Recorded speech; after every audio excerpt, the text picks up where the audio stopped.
बच्चों, welcome to your online medical commerce classes. हम अपनी क्लासेस के अंदर जैसे हमेशा ही वो सारे पॉइंट्स कवर करते हैं जिसमें कंफ्यूज होते हो। वो सारे पॉइंट जो आपके एग्जाम के पॉइंट ऑफ व्यू से, आपके सीयूईटी के पॉइंट ऑफ व्यू से बहुत इंपॉर्टेंट है और यूजुअली आप लोग उनको इग्नोर कर देते हो और जब एग्जाम आता है तब आप फील करते हो ओह ये तो बहुत छोटा सा पॉइंट था जो हमने छोड़ दिया था। फाइन, तो वो सारे पॉइंट्स जिसमें आप लोग कंफ्यूज होते हो, जो आपके एग्जाम पॉइंट ऑफ व्यू से इम्पोर्टेंट है, वो सारे पॉइंट्स जो आपके सीयूईटी पॉइंट ऑफ व्यू से इम्पोर्टेंट है, वो सारे पॉइंट्स हम अपने क्लासेस के अंदर कवर करते हैं। तो आपको भी अगर कोई भी किसी भी तरह की कंफ्यूजन है तो इस लास्ट तक देखना, तो श्योर आपके बहुत सारे डाउट्स क्लियर होंगे। तो अभी हम जो टॉपिक करने जा रहे हैं that is saving for from consumption for.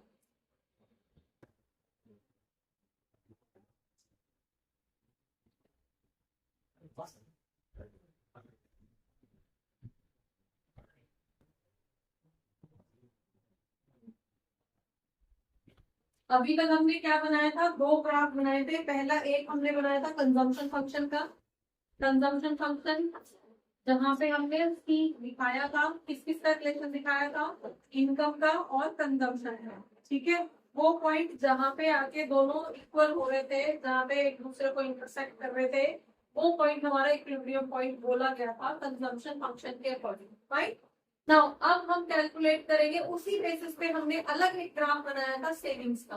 तो सेविंग्स में जहां पे सेविंग माइनस से स्टार्ट हो रहा था और जहां पे सेविंग्स इनकम वाली लाइन को टच कर रहा था, वहां पे हमने इनकम और सेविंग्स की बात की थी। तो जहां पे वो दोनों कर्व आपस में इंटरसेक्ट कर रहे थे, उस पॉइंट को हमने इक्विलिब्रियम बोला था।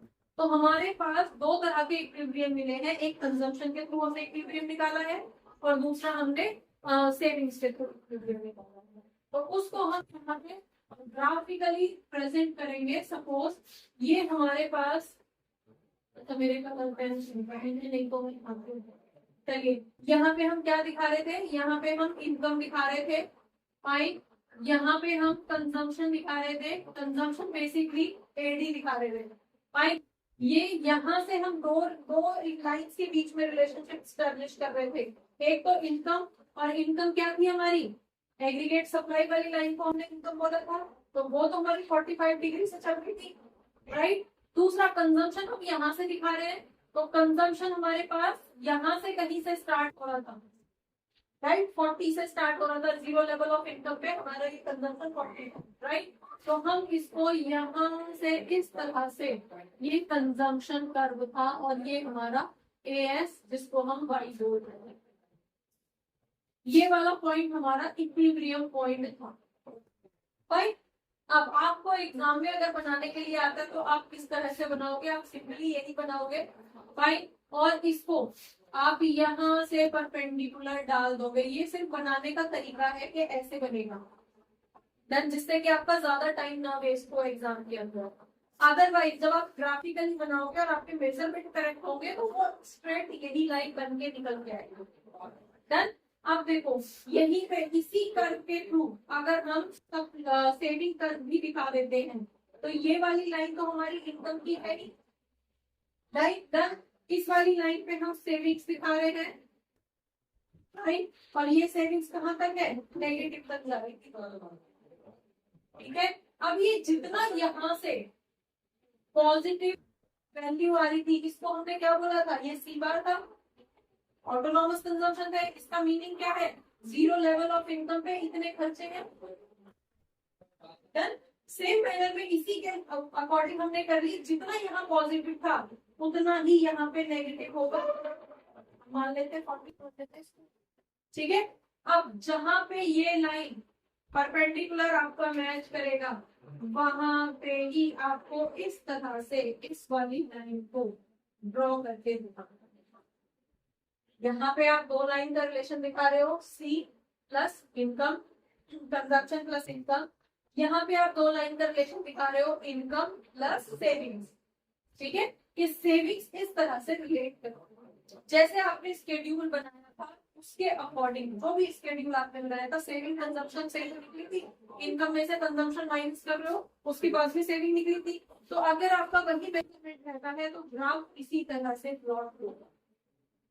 अब ये क्या शो कर रहा है, फर्स्ट फेज देखो, फर्स्ट फेज के अंदर यहाँ पे कंजम्पशन इज मोर देन, तो यहाँ पे हम क्या कर रहे हैं, हम फेज 1 की बात कर रहे हैं। फेज 1 के अंदर consumption is more than income, तो ऐसे केस में रिलेशनशिप बता दो इसका क्या रहेगा, इक्वल्स टू यहाँ पे saving equals to negative, saving negative रहेगी फर्स्ट फेज के अंदर। दोनों का एक साथ रिलेशनशिप दिखा रहे हो कि how consumption is deriving the savings, ठीक है, based on the common income. उसी इनकम पे हम कंजम्पशन का प्लॉट कर रहे थे, उसी इनकम पे हम सेविंग का प्लॉट कर रहे थे। देन सेकंड फेज दिखा दो जरा, सेकंड फेज हमारा क्या है, कंजम्पशन इक्वल्स टू इनकम, ये वाला जिसको हमने इक्विलिब्रियम बोला है।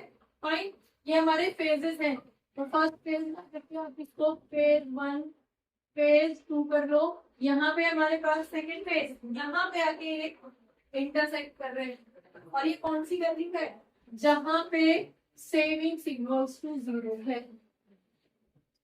डन, ठीक है।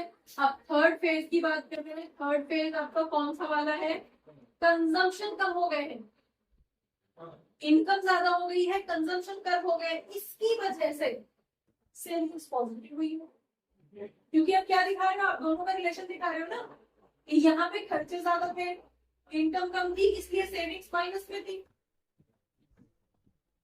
रिलेशन दिखा रहे हो, ठीक है।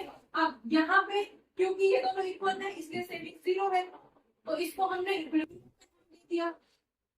इक्विलिब्रियम इसके न्यूमेरिकल आप लोग कर ही चुके हो। फाइन, नेक्स्ट वैल्यू आपके पास, क्योंकि consumption is less than income, third phase में कंजम्पशन इनकम से कम है, इसलिए सेविंग्स पॉजिटिव, ठीक है, इसलिए सेविंग्स की वैल्यू क्या रहेगी, पॉजिटिव। समझ आया, फर्स्ट फेज में कंजम्पशन ज्यादा थे इसलिए सेविंग्स की वैल्यू नेगेटिव आएगी। तो इस तरह से हम इन दोनों का कंजम्पशन और सेविंग्स का रिलेशन स्टैब्लिश करते हैं। वंस अ वाइल कभी ये क्वेश्चन आ जाता है, हमेशा नहीं आता क्योंकि आप ऑलरेडी कर चुके। तो यहाँ से मेनली जो क्वेश्चन बन के आता है, कंजम्पशन कर्व क्या है, कंजम्पशन फंक्शन को इलेबोरेट करिए, ठीक है, वो सब बन के आता है, उसके साथ एक न्यूमेरिकल बन के आता है। MCQ, APS, MPS, MC, APC, MPC, ये सब इन सब की वैल्यूज, इन सब के छोटे छोटे क्वेश्चन आपसे पूछे जाते, समझ में आ गया। तो इसको हम इस तरह से करेंगे। बच्चों होपफुली बहुत सारे डाउट्स इस क्लास से रिलेटेड, इस टॉपिक से रिलेटेड आपके क्लियर हुए होंगे इस क्लास को देखने के बाद में। अगर रियली आपके कुछ डाउट्स, आपको ये क्लास अच्छी लगी है तो आप इसको लाइक करिए, सब्सक्राइब करिए और अपने फ्रेंड्स के साथ शेयर करिए। Thank you for watching. Keep watching. Don't forget to share. Keep sharing. Thank you.